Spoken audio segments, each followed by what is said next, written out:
My name's Mary Hood. My first degree was in physics, so originally I worked for Courtaulds. Then through my life I moved on and did other things.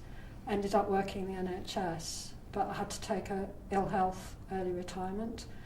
I've been based at home for the last 4 years and coping reasonably all right until last year, 2009, when I became electrically sensitive.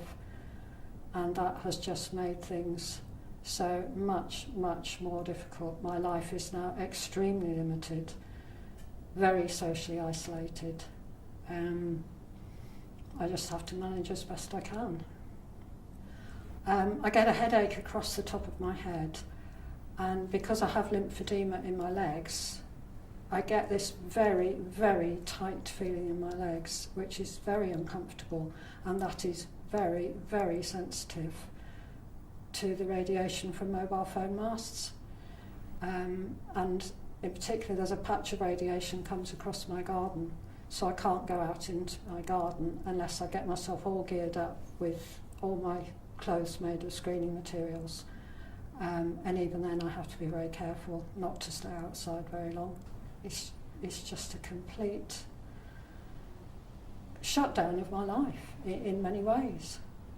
And it can be very difficult to keep optimistic under those circumstances. I have to make sure I've got a pair of undertrousers that are made out of screening fabric.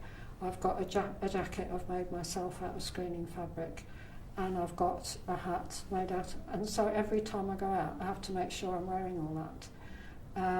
And I used to feel really self-conscious about it, particularly as I also sometimes have to wear a mask for chemical sensitivity. So I used to feel very, very self-conscious about it, but I've gradually got more and more to think, well, I don't mind if it looks a bit odd, if people wonder why I'm wearing that. I will make sure that I'm as all right as I can be. I would like for there to be designated areas which didn't have Wi-Fi coverage, which were not greatly exposed to mobile phone radiation, so that people could, like me, could be in them and feel reasonably comfortable. But I think just some acknowledgement that some people are badly affected in this way would help. Official acknowledgement. There is no evidence that the majority of people are affected, therefore there isn't a problem.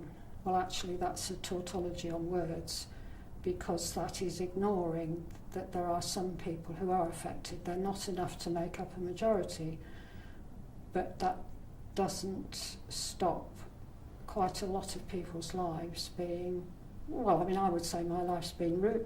I can at times feel as though my life's been ruined.